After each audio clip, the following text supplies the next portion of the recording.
এই রায়হানের সাথে চকলেটি গার্লের কোনো ভালোবাসার সম্পর্ক নেই। তিনি তার প্রেমিকাও নয়, তিনি তার জামাইও নয়, তিনি তার কিচ্ছুই লাগে না। তবে তার সাথে তার কিসের সম্পর্ক? চকলেটি গার্ল একটি লাইভের মধ্যে এসে তারপর বলছিল রায়হানের সাথে আমার টিকটকের সম্পর্ক, মানে তার সাথে আমি ভিডিও করেছি, আর যার সাথে আমি ভিডিও করব তাকে কোনোদিন আমি বিয়েই করব না। অন ক্যামেরার মধ্যে দেখা যাচ্ছে আপনারা একে অপরের গায়ের মধ্যে ঘষাঘষি করছেন, একে অপরের সাথে এতটাই ক্লোজ সম্পর্ক যেটা দেখার পর অনেকে মনেই করতে পারে তার সাথে আপনার ভালোবাসার সম্পর্ক বা তিনি আপনার হাজবেন্ড বা জামাই। সেই জামাইয়ের কামাই দিয়ে আপনি একের পর এক রেস্টুরেন্টে গিয়ে ভরপুর খাবার খাচ্ছিলেন। আজকে লাইভের মধ্যে এসে বললেন সেই ছেলেটা আপনার কিচ্ছুই লাগে না, সে শুধুমাত্র আপনার একজন ফ্যান ছিল, আপনার ভিডিও দেখে আপনাকে পছন্দ করতো, তারপর আপনি তার সাথে আড্ডায় মেতে উঠেন। এখন তো ভাই কথা হচ্ছে আমার ভিডিও তো অনেক মানুষই দেখে, এখন অনেক মানুষ এসে যদি বলে ভাই আমি আপনার ভিডিওগুলো দেখি, আমি আপনাকে অনেক পছন্দ করি, তাহলে কি আমি তাকে নিয়ে ঘুরতে বের হয়ে যাবো, রেস্টুরেন্টে বসে আড্ডা দিব? এটা আবার কোন ধরনের ফ্যান ফলোয়ার? সেই ফ্যান ফলোয়ার আপনার গায়ের মধ্যে টাচ করতেছে, আপনাকে নিয়ে ঘুমিয়েও পড়ছে মাঝে মাঝে। সেই ঘুমন্ত অবস্থায় আপনার সাথে কি হয়েছে সেটা আপনি হয়তো বা নিজে জানলো, কখনো কাউকে বলেন না। বাই দ্য ওয়ে, এত গভীর জায়গায় যেতে যাচ্ছি না, কারণ ওইখানে গেলে আমি হারিয়ে যাব। কথা হচ্ছে এই চকলেটি গার্ল এখন কেন সোশ্যাল মিডিয়ার মধ্যে আবারও ভাইরাল? কারণ তিনি ডাবল টাইম পাস করতে গিয়ে তার বয়ফ্রেন্ডের কাছে কট খেয়ে যায়, এমনই একটি ভিডিও সামাজিক যোগাযোগ মাধ্যমে সবার সামনে রাতারাতি ছড়িয়ে যায় এবং সেটা নিয়ে মানুষ আলোচনা সমালোচনা করছিল। এমন পর্যায়ে চকলেটি গার্ল একটি রিলস এর মধ্যে বলে আমি 4টার সময় লাইভে আসবো, লাইভের মধ্যে এসে সবকিছু ফাঁস করে দিব, এবং যেমন কথা তেমনই তার কাজের ফল। তিনি রায়হানের বিষয় সবকিছু ফাঁস করতে থাকে। সেই লাইভের মধ্যে অনাকাঙ্ক্ষিত কিছু জিনিস তিনি দেখিয়ে ফেলে, যেখানে দেখা যাচ্ছিল রায়হান অন্য একটি মেয়ের সাথে টিকটক ভিডিও বানাচ্ছিল। হতে পারে সেই মেয়েটির ফ্যান ওই রায়হান, কারণ রায়হান নাকি যার ফ্যান হয় তার সাথে রেস্টুরেন্টে চলে যায়, এখানে ওইখানে গিয়ে মাঝে মাঝে ঘুমিয়েও যায়। এরকম কিছু তথ্য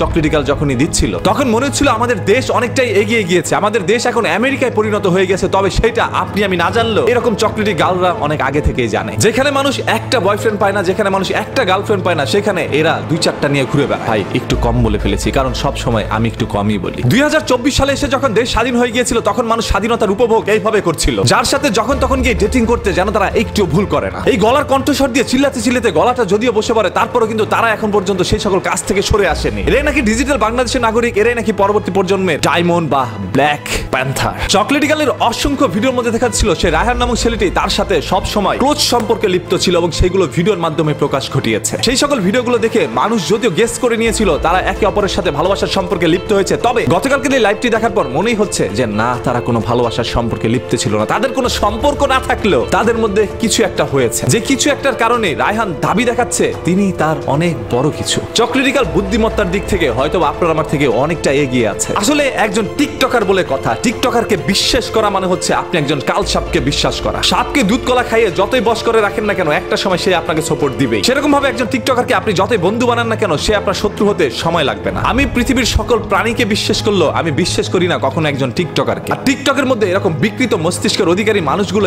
এখন হুমড়ি খেয়ে পড়ছে। এই চকলেটি গার্লের মা বাবা রয়েছে, আজকে তার মা বাবার মাথা নিচু হয়ে যাবে তার এই সকল কর্মকাণ্ডের কারণে। আজকে রাস্তার মধ্যে যখন তার মা বাবা বের হবে তখন অসংখ্য মানুষ আঙুল দিয়ে বলবে ওই যে ওর মেয়েটাই না গতকাল এরকম একটি কাজ করেছে, অন্য একটা ছেলে তাকে টেনে এসে নিয়ে গেছে, 2টার সাথে প্রেম করতে গিয়ে হাতে নাতে ধরা খাইছে। আপনি একজন সন্তান হয়ে আপনার মা বাবার মাথা নিচু করতে আপনার লজ্জা লাগে না? যদি আপনার আসলে লজ্জা থেকে থাকে বা আপনি লজ্জা পেয়ে থাকেন, ভবিষ্যতে আপনার মা বাবার মাথা উঁচু করার জন্য কাজ করে যাবেন। এমন কোনো কাজ করবে না যাতে করে আপনার মা বাবার সমাজের মধ্যে অপমান অপদস্থ হয়। বাই দ্য ওয়ে, গতকালকের এই ঘটনাটা আপনাদের কার কার কাছে কি মনে হয়েছে আপনারা একটু কমেন্ট করে জানান। দেখতে চাই আপনাদের সবার মূল্যবান মতামত। দেখা হবে আপনাদের সাথে পরবর্তী ভিডিওতে খুব শীঘ্রই। এতক্ষণ সবাই ভালো থাকবেন, ভালো রাখবেন, মন্দ তীব্রত থাকবেন। বরাবরের মতো কথা কিন্তু একটাই, ধর্মবর্ণ নির্বিশেষে আমরা সবাই মানুষ হয়ে চাই সর্বদা মানুষের পাশে দাঁড়াতে। এইটাই তো আমাদের একটি নীতি হতে পারে। আসসালামু আলাইকুম, আল্লাহ হাফেজ।